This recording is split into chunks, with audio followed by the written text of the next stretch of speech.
تو سب سے پہلے حق تعالیٰ نے، سرکار دو جہاں صلی اللہ علیہ وسلم نے حق تعالیٰ کے آمنے سامنے جب ہوئے، حاضر ہوئے، تو تحفہ جو پیش کیا آپ نے، التحیات للہ الصلوات والطیبات، سارے میری اور میری امت کے سارے جسمانی عبادتیں اور ساری مالی عبادتیں اور تمام قلبی و روحی عبادتیں، یہ سارے کے سارے مولا تیرے لیے ہے۔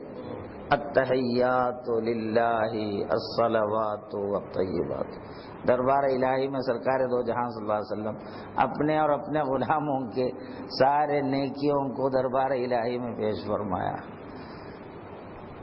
اگر سرکار نہ پیش فرمائے ہوتے تو غلاموں میں یہ مجال نہیں کہ اس کی کوئی نیکی بھی قبول ہو۔ سرکار اپنے ساتھ اپنی ساری امت کے جو آپ کے وفادار ہیں، جو حقیقت میں آپ کے چاہنے والے، آپ کے مطیع اور فرما بردار، جو آپ کے سچے امتی ہیں، سب کی نیکیاں اللہ تعالیٰ کے دربار میں پیش ہوئی۔ تو اللہ تعالیٰ نے جواب میں ارشاد فرمایا، السلام علیکہ ایھا النبی، اے حبیب السلام علیکہ، آپ پر میری سلامتی ہو، تم رہو، تم سلامت رہو۔ اللہ نے آپ کی سلامتی کی گارنٹی دی، السلام علیکہ ایھا النبی، اے نبی، ورحمۃ اللہ، اور اللہ کی رحمتیں اور اللہ کی برکتیں آپ پر نازل ہوں، آپ پر، السلام علیکہ، آپ پر، یعنی اللہ تعالیٰ نے آپ پر رحمتیں، برکتیں اور سلامتی نازل فرمائی اپنی جانب سے۔ تب سرکار دو جہاں صلی اللہ علیہ وسلم سے رہا نہیں گیا، میں تو اللہ تعالیٰ مجھے اپنے کرم سے یہاں تک تو بلایا، یہ نوازش ہو رہی ہے، مگر میرے گنہگار امت اور میری امت کہاں جائے گی، ان کو یہ مرتبہ کہاں ملے گا؟ تو آپ نے دل میں فوراً یہ سوچ کر اللہ سے اجازت مانگی، مولا مجھے تنہا نہیں، علیکہ، آپ مجھ پر، تجھ پر بول کے تنہا فرما رہے ہیں، مجھ تنہا پر نہیں، السلام علینا، ہم پر سلامتی ہو تیری، ہم پر فرما کر سرکار دو جہاں صلی اللہ علیہ وسلم اپنے گناہگار امت کو اپنے کمبل میں اپنے دامن میں چھپا لیا، علینا۔ اس کے بعد فرمایا وعلی عباد اللہ الصالحین، تیرے نیک بندوں پر بھی۔ تو اللہ تعالیٰ نے ارشاد فرمایا، اے حبیب، یہاں تو میں آپ کے سوا کسی کو نہیں آنے دیا، جبریل کو تک نہیں آنے دیا، آپ تو اپنی امت کو بھی نہیں چھوڑے آپ تو سبھی کو لے کر آ گئے۔ تو کہا کہ کیا کرتا مولا، میرے لیے ان کو چھوڑنا تو ممکن ہی نہیں۔ تو ایسے موقع پر جہاں اللہ تعالیٰ کی راست دیدار ہو رہی ہے، راست ہم کلامی کی نعمت سے آپ سرفراز ہیں، ایسے میں بھی آپ اپنی امت کو نہیں بھول، امت کی کامیابی کے لیے، امت کی سلامتی کے لیے اللہ سے درخواست کرتے ہیں۔ تو ہم کتنے بد نصیب امت ہیں جو آپ کے طریقوں کو چھوڑ کر یہودیوں کے طریقے اپناتے ہیں۔ یہودی جو اللہ کے دشمن ہیں، رسول کے دشمن ہیں، ان کے طریقے اپنانے کو ہم پسند کرتے ہیں، اور اللہ کے رسول ہمارے کو سنبھالنے کے لیے، ایسے مقام پر بھی ہمیں سنبھالنے کے لیے آگے بڑھتے ہیں اور ہماری فکر کرتے ہیں۔ اگر ہم میں غیرت ہوتی تو کچھ تو اپنے حبیب کو راضی رکھنے کی کوشش کرتے۔ ہم کو بڑی فکر ہے اللہ کو راضی کرنے کی، نمازیں پڑھتے ہیں، روزے رہتے ہیں، جو کرنے والے ہیں، لیکن اللہ راضی ہونے کے لیے جو شرط ہے وہ ہم غور نہیں کرتے۔ اللہ اسی سے راضی ہوتا ہے جس سے اللہ کے رسول راضی ہوتے ہیں۔ جس سے اللہ کے رسول ناراض، اللہ اس سے کبھی راضی نہیں ہوتا۔ اللہ ورسولہ احق ان ترضوہ، اللہ اس کے رسول زیادہ مستحق ہے کہ اسے راضی کیا جائے۔ کسے؟ اللہ اس کے رسول، پہلے تو اللہ اس کا رسول فرمائے، اللہ ورسولہ احق۔ اب کہنا تو یہ چاہیے تھا کہ اللہ اس کے رسول زیادہ مستحق ہیں کہ ان دونوں کو راضی کیا جائے. ایسا بولنا چاہیے تھا نا، اللہ و رسولہ احق ان ترضوہما، ایسا بولنا چاہیے. چونکہ جب اللہ رسول دونوں کو بول رہے ہیں تو اب راضی کرنے کے معاملے میں بھی دونوں کے لیے بولنا تھا، مگر اللہ تعالیٰ وہاں واحد کا لفظ استعمال کرتے ہیں. اللہ اس کے رسول زیادہ مستحق ہیں کہ اسے راضی کیا جائے. اسے یعنی ایک گویا اللہ کو راضی کرنا، رسول کو راضی کرنا، رسول کو راضی کرنا، اللہ کو راضی کرنا. اللہ اس کے رسول کی رضا الگ نہیں ہے. جس نے رسول کو راضی کیا اس نے اللہ کو راضی کیا. جو رسول کو ناراض کیا وہ اللہ کو ناراض کیا. جو رسول کی گستاخی کی اللہ اس کا کوئی عمل قبول نہیں کرتا. گستاخی یعنی بے ادبی کی، رسول کی شان میں کسی نے اگر گستاخی کی تو اس کے سارے اعمال حقارت ہو جاتے ہیں. کافر کو جو سزا دی جاتی ہے، یعنی قرآن نے اس پر کفر کا فتویٰ دیا ہے، یعنی ایسا شخص کافر ہے جو رسول اکرم صلی اللہ علیہ وسلم کے ساتھ گستاخی سے پیش آتا ہے، بے ادبی سے پیش آتا ہے. محض آپ کی آواز پر آواز بلند کرنے والے کو یہ سزا دی گئی ہے. تو آپ کی شان اللہ کے دربار میں کتنی عظیم ہے، اس کا ہمیں صحیح طور پر احساس کرنا چاہیے. اور اللہ تعالیٰ فرماتا ہے معراج شریف میں، اللہ تعالیٰ آپ کو خوش کرنے کے لیے آپ کی امت کو ہر طرح کے مراعات، آخرت میں ان کی مغفرت کا، بخشش کا، جنت میں سب سے پہلے داخل کرنے کا سارے وعدے اللہ نے اپنے حبیب سے کیا. تو آپ کی جو امتی ہے ان کے لیے سارا مسئلہ ہے. جو آپ کا امت ہے، آپ کی امت کون ہوتی ہے؟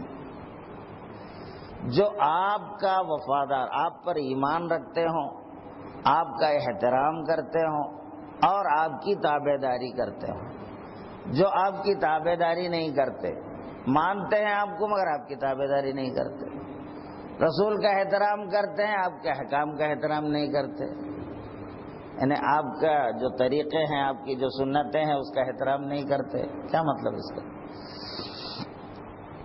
تو آج کل کے زمانے میں ہم سے بڑی کوتاہی ماحول کی وجہ سے، یہ عیسائی صہیونی یہودیاں مسلمانوں میں ایسی بیماریاں پیدا کر دی ہیں، فیشن کے نام پر، عزت اور نام و نمود کے نام پر ایسے طریقے ایجاد کے رکھے ہیں کہ سارے مسلمان اس کے پیچھے پاگل ہوئے جا رہے ہیں.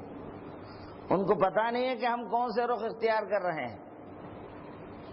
بہرحال شب معراج میں معراج کا جو پیغام ہے وہ سب سے پہلے اللہ تعالیٰ نے جو معراج کی شب میں اپنے حبیب سے جو وعدے کیے ہیں ان کی مغفرت کا، ان کی بخشش کا، ہم اس قابل بننے، آپ کے سچے امتی بننے کی کوشش کرنا چاہیے.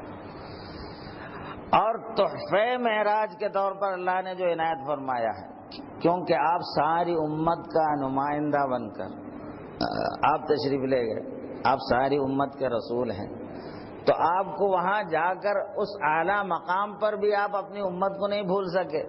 تو اللہ تعالیٰ نے فرمایا اے حبیب، جب آپ اتنی اہتمام کرتے ہیں اپنی امت کے لیے، اتنی فکر مند ہیں، تو ہم بھی آپ کے امت کو کچھ عطا کر دیتے ہیں. چونکہ کہیں سے آپ مل کر جب جاتے ہیں تو ظاہر ہے کچھ نعمتیں لے کے اپنے لوگوں کے لیے کچھ تحفے تحائف لے آتے ہیں، اور وہ تحفے کی بڑی اہمیت ہوتی ہے.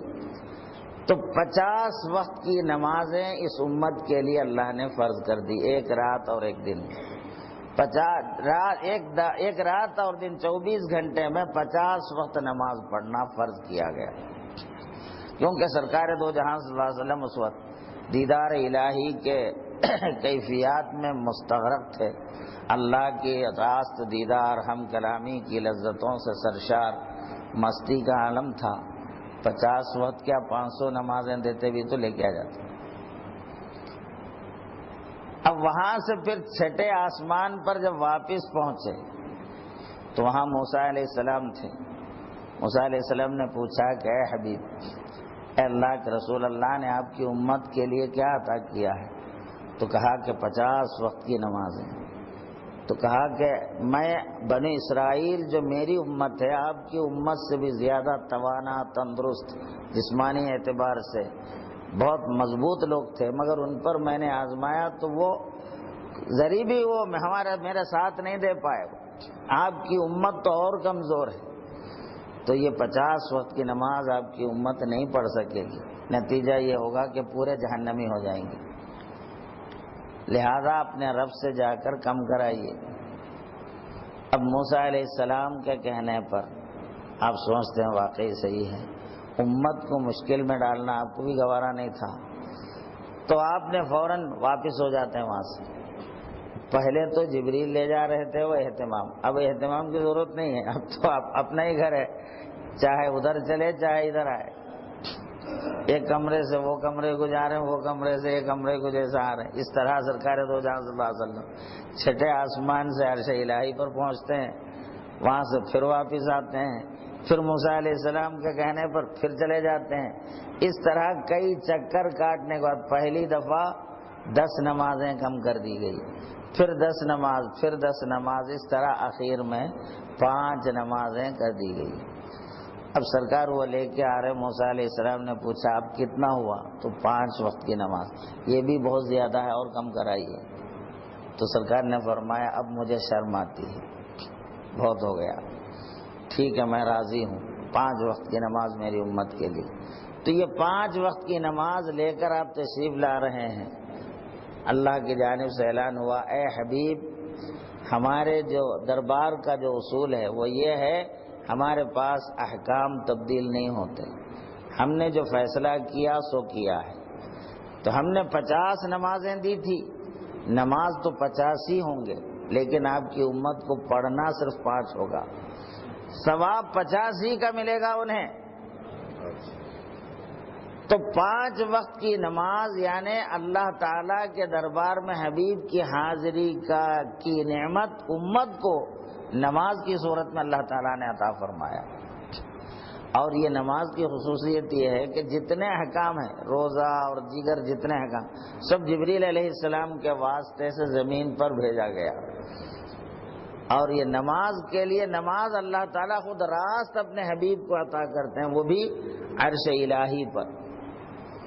تو ظاہر ہے نماز کی اہمیت کتنی زیادہ ہے آپ اس کا اندازہ کر سکتے ہیں۔ مگر ہم نماز ایک اٹھک بیٹھک کر لیتے ہیں ہم، اس لیے ہم کو نماز سمجھ میں نہیں آتی نماز کس چیز کا نام ہے۔ نماز میں فی الحقیقت بندہ اللہ سے ہم کلام ہوتا ہے، باتیں کرتا ہے اور اللہ سے قریب اور نزدیک ہو جاتا ہے، اللہ سے اس کو قربت ملتی ہے۔ معراج کے صدقے میں، رسول اللہ صلی اللہ علیہ وسلم کے صدقے میں، معراج میں آپ کو جو نعمت ملی اس کا صدقہ امت کو نماز میں ملتی ہے۔ سرکار کے برابر کون جا سکتا ہے، مگر صدقہ محمد رسول اللہ کا امت کو برابر مل جاتا ہے کہ نماز میں بندہ اللہ سے قریب تر ہو جاتا ہے۔ اور نماز پڑھنے والے کو نماز جو پڑھ رہا ہے وہ سمجھ کر اگر پڑھنے لگے تو نماز میں وہ کیفیت ہر نمازی کو مل سکتا ہے۔ ہم سمجھنے کی کوشش نہیں کرتے، نہ سیکھنے کی کوشش کرتے ہیں، بس وہ جو سیکھ لیے سو سیکھ لیے، بس وہی، بس اب آگے بڑھنے کی ہم کوشش نہیں کرتے۔ اس کی وجہ سے ہم محروم ہیں۔ صحیح نماز تو وہ ہے جو صحابہ نے پڑھی، اللہ والوں نے پڑھی۔ حضرت علی کرم اللہ وجہ نماز میں آپ کے پیر کا آپریشن ہو جاتا ہے، آپ کو پتہ تک نہیں چلتا۔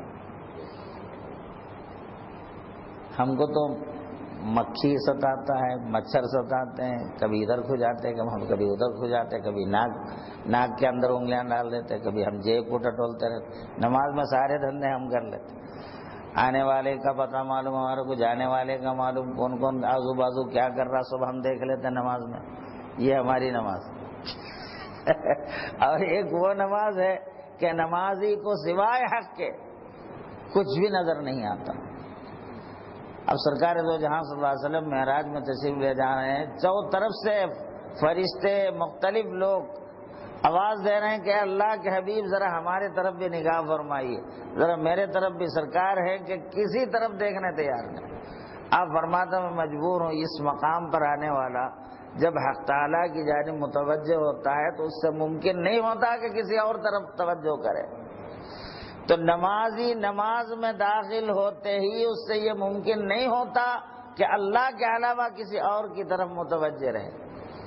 فی الحقیقت نماز میں ہم جسم کو کعبۃ اللہ کی طرف متوجہ کرتے ہیں، وضو کرتے ہیں، اہتمام سے آتے ہیں، جسم کو کعبۃ اللہ کی طرف کرتے ہیں، تو چاہیے تو یہ ہے کہ قلب کو اللہ کی ذات کی طرف متوجہ کرتے ہیں، تو پھر وہ نماز ہوتی ہے۔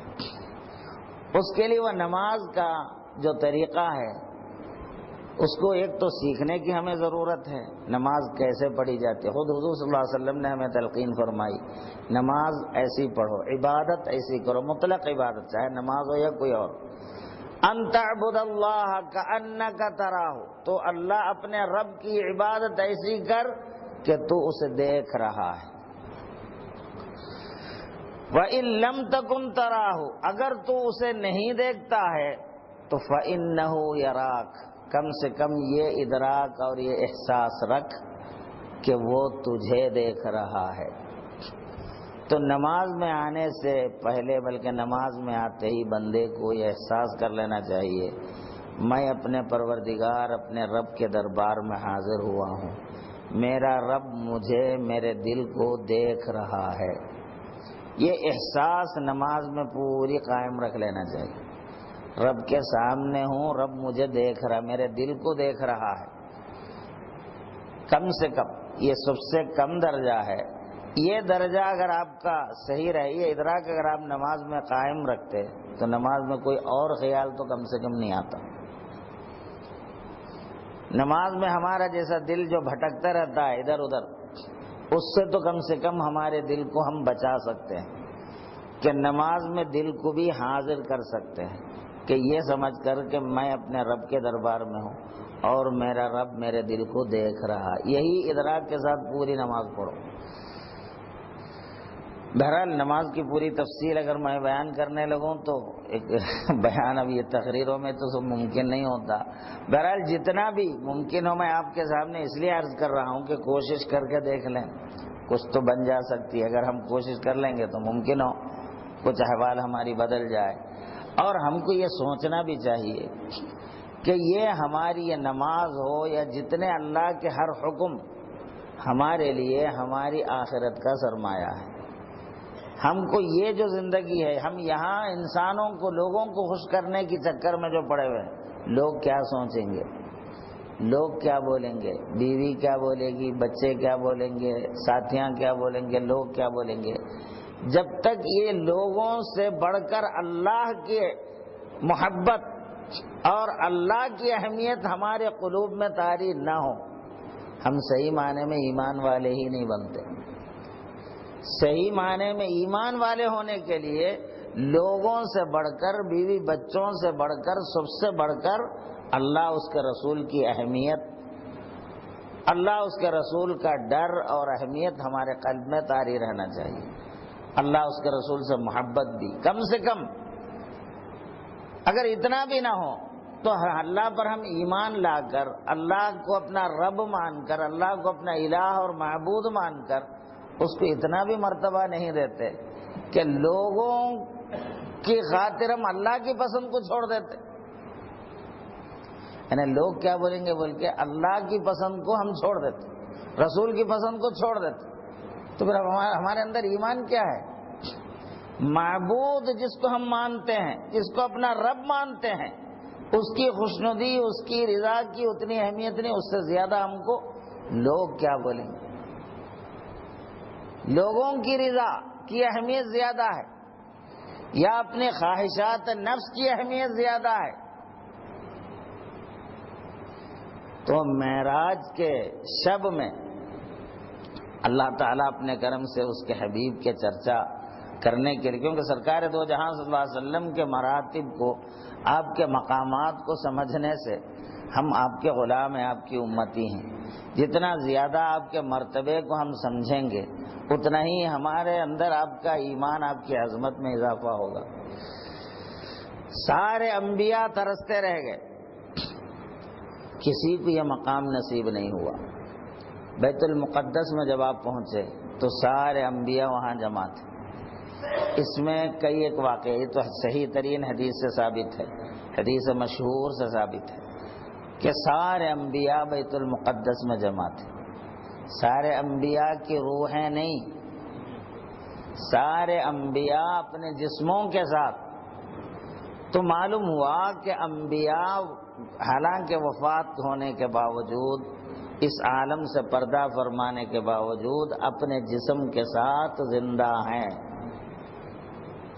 جب سارے انبیاء زندہ ہیں تو سید الانبیاء، سارے انبیاء کے سردار کیا ختم ہو گئے؟ تو حیات النبی کا جو ایمان ہمارا ہے کہ رسول اللہ صلی اللہ علیہ وسلم پردہ فرمانے کے باوجود بدرج اولا زندہ ہیں، یہ عقیدے کی ایک بنیاد مل گئی، اس میں ایک ثبوت مل گیا سمجھو. کیونکہ جب سارے انبیاء زندہ ہیں اور یہ مسجد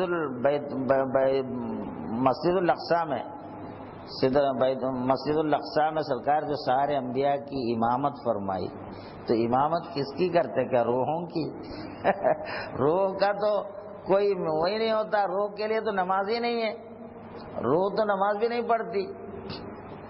تو جسم کے ساتھ سارے انبیاء موجود تھے، اس لیے آپ سارے انبیاء کی امامت فرمائی. تو سارے انبیاء کی امامت فرمانے کی وجہ سے آپ امام الانبیاء کہلائے، سارے انبیاء کے امام. نماز سے فارغ ہوئے تو ہر نبی آپ کو اپنا تعارف، اپنا پہچان کرانے لگے. تو ابراہیم علیہ السلام نے آگے بڑھ کر کہا کہ اللہ نے مجھے اپنا خلیل بنایا، میں ابراہیم ہوں، اللہ نے مجھے اپنا خلیل بنایا، نمرود کی آگ سے مجھے بچایا وغیرہ. آپ کو اللہ نے جو فضیلتیں عطا کی تھی آپ نے بیان کیا. اس کے بعد موسیٰ علیہ السلام اپنے احوال بیان کرے، ہر نبی بیان کرتے گئے. تو سب جب بول چکے تو سرکار دو جہاں صلی اللہ علیہ وسلم اپنا تعارف پیش کیا کہ اللہ تعالیٰ نے مجھے سب سے آخری نبی، آخری رسول بنا کر بھیجا، اور مجھے ایک ایسی کتاب عطا فرمائی جس کی وجہ سے آپ تمام کی کتابیں منسوخ ہو گئی اور میری کتاب قیامت تک جاری و ساری رہیں گی. تو ابراہیم علیہ السلام نے آگے بڑھ کر فرمایا آپ نے سچ فرمایا ہے، اللہ نے آپ کو جو بلندی دی ہے وہ بلندی کسی بھی نبی کو، کسی بھی رسول کی یہ بلندی نہیں دی گئی ہے، اس لیے آپ تمام نبیوں میں سب سے افضل ہے، افضل الانبیاء ہے.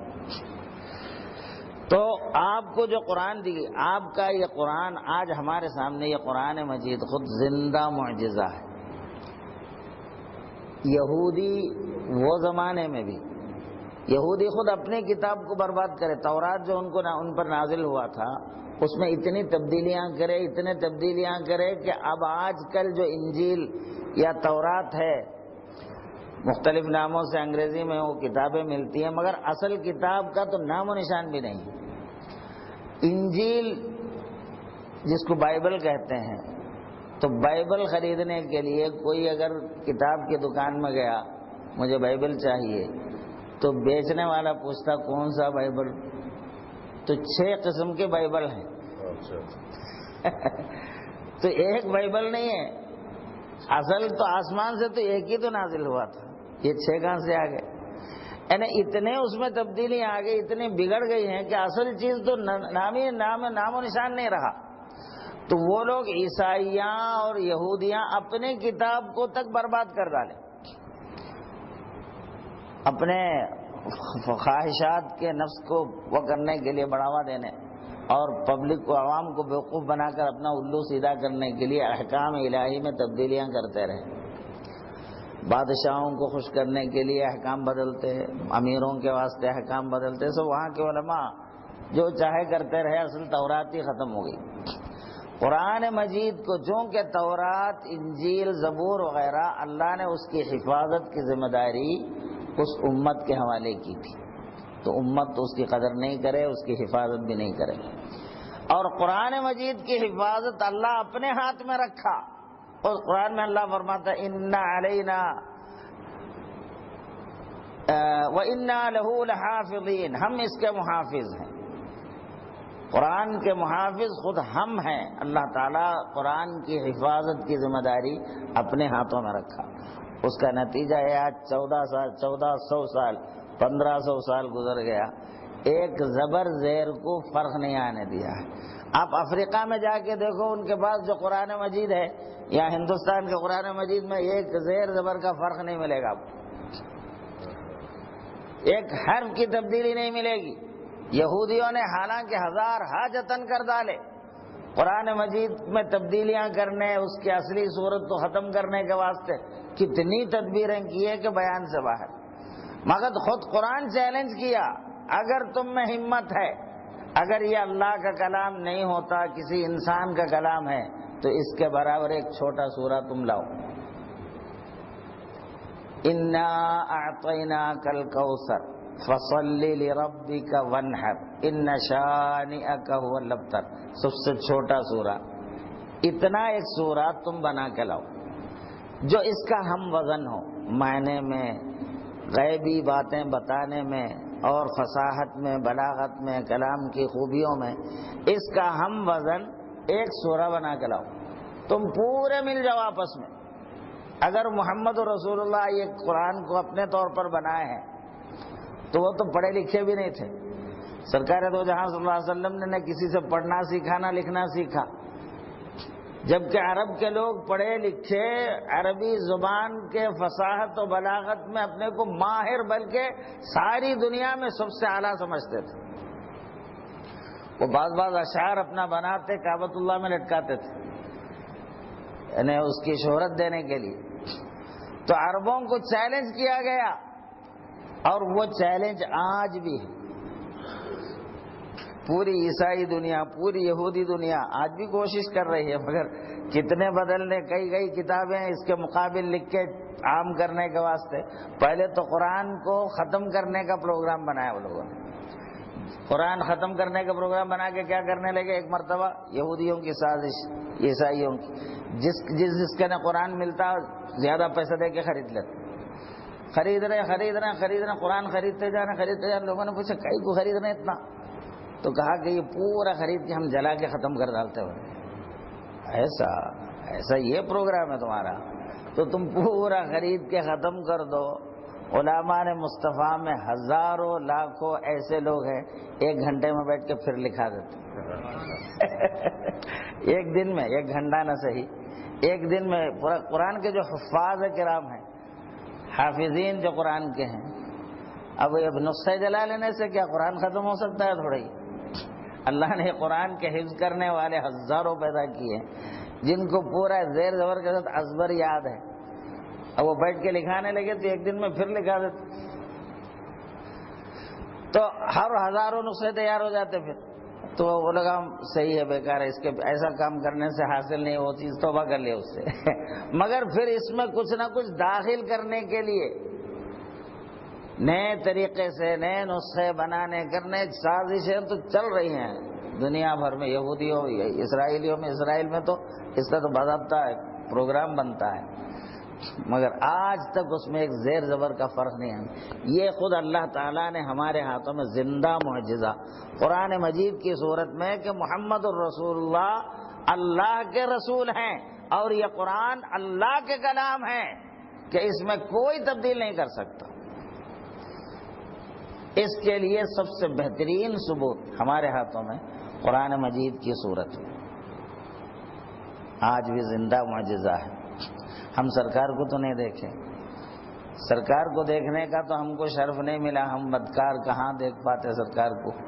مگر قرآن مجید کی صورت میں سرکار دو جہاں صلی اللہ علیہ وسلم نے قیامت تک کے مسلمانوں کے لیے بہترین نعمت عظمیٰ عطا کی ہے. اور آپ نے اعلان فرمایا جو کوئی اس قرآن اور میرے حدیث، میرے ارشادات، یہ دونوں کو مضبوطی سے تھام لے گا، اس پر اپنی زندگی گزارتا رہے گا، ہرگز وہ گمراہ نہیں ہوگا. جو قرآن اور حدیث پر اپنی زندگی کو مرکوز کر دیں۔ تو بہرحال اللہ نے ہم پر احسان کیا ہے کہ ہم اس کے حبیب کی امت ہیں۔ ہمارے نبی ایسے نبی ہیں۔ موسیٰ علیہ السلام اللہ کو دیکھنے کی تمنا کی، جب اللہ کا کلام سنے، اللہ نے آپ سے راست کلام فرمایا، تو آپ کا کلام، اللہ کا کلام آپ نے موسیٰ علیہ السلام نے جو سنا تو کیسے سنا؟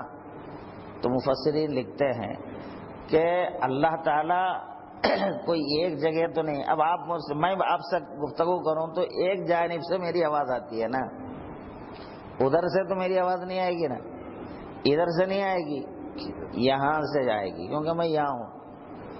اللہ تعالیٰ کسی ایک جگہ نہیں، اللہ تو ہر جگہ موجود ہے۔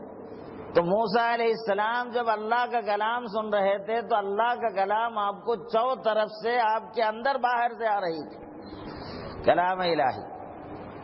تو اس کی لذت اور اس کی خوشی میں آپ اتنے سرشار ہو گئے، اب دیدار الہی کے بغیر آپ کو برداشت نہیں ہو رہا تھا۔ اللہ کو دیکھنے کی تڑپ اور تمنا اتنی اندر جاگ گئی کہ عرض کرنے لگے، مولا تو دکھ جانا مالک، میں تجھے دیکھ لوں، ربی ارنی انظر الیک، مولا تو دکھ جا مالک، میں تجھے دیکھوں۔ تو مفسرین فرماتے اگر اللہ کا دکھنا ممکن نہ ہوتا، اللہ اگر نظر نہ آتا تو موسیٰ علیہ السلام کبھی ایسی دعا نہیں کرتے۔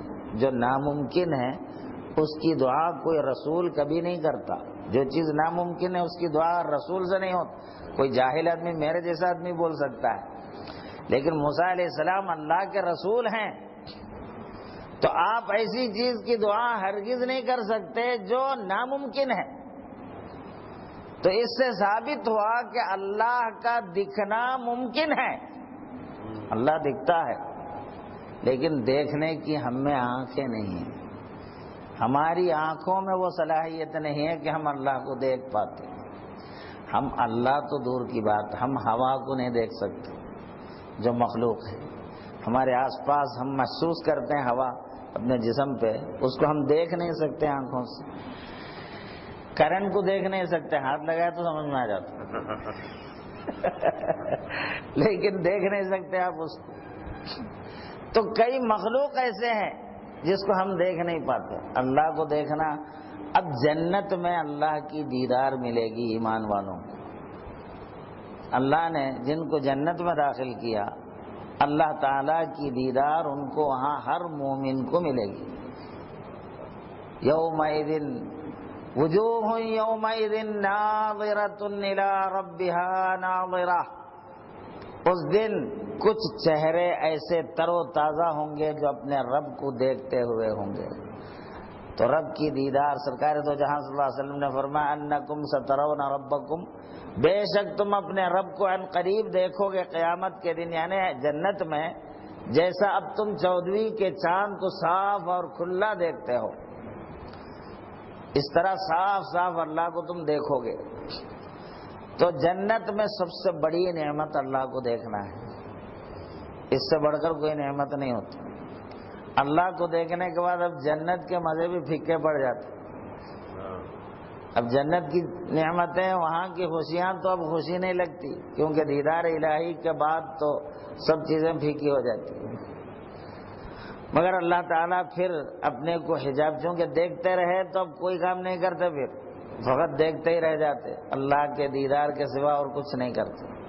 تو اللہ تعالیٰ حجاب میں آ کے، پردے میں آ کے، کھاؤ پیو، تمہارے واسطے یہ ساری چیزیں بنایا ہوں، تم نہیں ایسے بیٹھے رہو گے تو پھر یہ سب کس کے لیے؟ تو یہ جنت کے نعمتوں سے صرف مالا مال ہونے کے لیے پھر کچھ عرصے چھوڑ دیں گے ان کو، پھر دیدار ہوگا۔ ایسے دیدار اللہ کی ملتی رہے گی۔ جو مقربین ہیں ان کو اپنے حساب سے، جو عام جنتی ہیں ان کو اپنے حساب سے، بہرحال ہر ایک اپنے رب کو دیکھیں گے۔ تو اب یہاں حضور صلی اللہ علیہ وسلم نے یہاں پر ارشاد فرمایا، تم اللہ کی ایسی عبادت کرو کہ تم اللہ کو دیکھ رہے ہو۔ تو اللہ والے اپنے قلب کی آنکھوں سے، روح کی آنکھوں سے اللہ کو دیکھتے ہیں اس عالم میں، یہ آنکھوں سے نہیں دیکھتے، یہ آنکھوں سے یہاں دیکھنا ممکن نہیں ہے۔ تو بہرحال مسلمانوں، اللہ تعالیٰ نے ہم کو اتنی بڑی، ایسے بڑے نبی کے ہم امتی ہیں، یہی ہمارے لیے بہت بڑی نعمت ہے۔ مگر ہم سرکار کے تعلیمات کو جتنا زیادہ حاصل کریں گے اتنے ہی زیادہ ان نعمتوں کے ہم حقیقی مستحق بھی بنتے جائیں گے۔ تو سب سے بڑھ کر تحفہ معراج میں اللہ نے جو اتنی عظمت کے ساتھ جو نعمت دی ہے ہمارے لیے، نماز، اس میں کوتاہی نہیں کرنی چاہیے۔ بہت سے لوگ نماز پڑھتے ہیں، فجر کی نماز نہیں پڑھتے بعد میں قضا کرتے پڑھنے والے، تو یہ انتہائی گمراہی کی بات ہے۔ اللہ نے جس نماز کو جس وقت میں فرض کیا ہے اس کا وقت بدلنے کا ہم کو اختیار نہیں ہے۔ ہم جو ہے پھر پڑھ لیں گے بول کے سو جانا، گویا نفس کی غلامی کرنا ہے، اللہ سے بڑھ کر نفس کو اہمیت دینا ہے۔ تو اللہ تعالیٰ نے ایک نعمت ہم کو دی ہے، کامیابی کی گارنٹی، جس میں ہم اللہ کے دربار میں 5 وقت حاضر ہوتے ہیں، اور یہ ایسی عظیم الشان نعمت ہے کہ اسی سے ہمارا دین قائم ہے۔ حضور نے فرمایا کہ نماز دین کے ستون ہے۔ تو اب یہ ستون 4-5 ستون ہیں، ایک ستون اگر گرا ہوا رہا تو کیسے ہوگی بلڈنگ؟ ایک نماز نہیں پڑھتے، فجر کی نماز پٹ مارتے، کوئی بولتا میں عصر نہیں پڑھ سکتا، کوئی بولتا میں مغرب نہیں پڑھ سکتا۔ پڑھنا چاہا نا سب پڑھ سکتا، یہ نفس کی شرارت ہے، اور اصل میں اللہ کا خوف نہیں، اپنے مرنے کے بعد کی زندگی کا احساس نہیں، یہی نقصان ہے۔ اگر یہ احساس ہوتا کبھی ایسی غفلت نہیں کرتا۔ بہرحال اللہ تعالیٰ نے ہم کو اپنے ایسے حبیب سے، ایسے نبی سے ہمیں سرفراز فرمایا ہے جو سارے انبیاء میں سب کے امام ہیں، سب سے افضل ہیں، اور سارے انبیاء میں سب سے زیادہ شرف اور منزلت رکھتے ہیں۔ قیامت کے دن کے لیے اللہ تعالیٰ نے اعلان فرمایا ساری امت پر جنت حرام ہے اس وقت تک جب تک کہ محمد الرسول اللہ کی امت جنت میں داخل نہیں ہوگی۔ تو موسیٰ علیہ السلام نے عرض کیا اللہ تعالیٰ سے، اے باری تعالیٰ، یہ امت تو آ رہی ہے سب کے بعد میں اور جنت میں سب سے پہلے، تو کم سے کم مجھے اس امت کا نبی بنا دے۔ موسیٰ علیہ السلام تمنا کر، تو اللہ نے فرمایا اے موسیٰ، نبی امت ہی سے اٹھایا جاتا ہے، آپ کا زمانہ اور ہے، وہ امت کا زمانہ اور ہے، تو آپ بھلا اس نبی، اس امت کے نبی کیسے ہو سکتے ہیں؟ تو موسیٰ علیہ السلام نے فرمایا کم سے کم مجھے اس نبی کا ایک امتی ہی بنا دے۔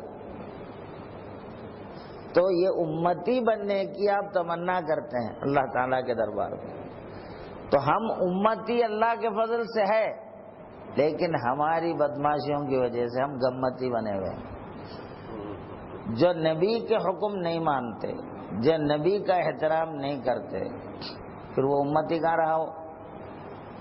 وہ امتی جا کے گمتی ہے، رسول کو تکلیف دینے والے، رسول کو تکلیف دینے والے، کیونکہ رسول کو خوشی ہوتی ہے امت کی اچھائی سے، امت نیکوکار ہوں، امت اللہ اس کے رسول کے فرما بردار ہوں، کامیاب ہونے والے ہوں۔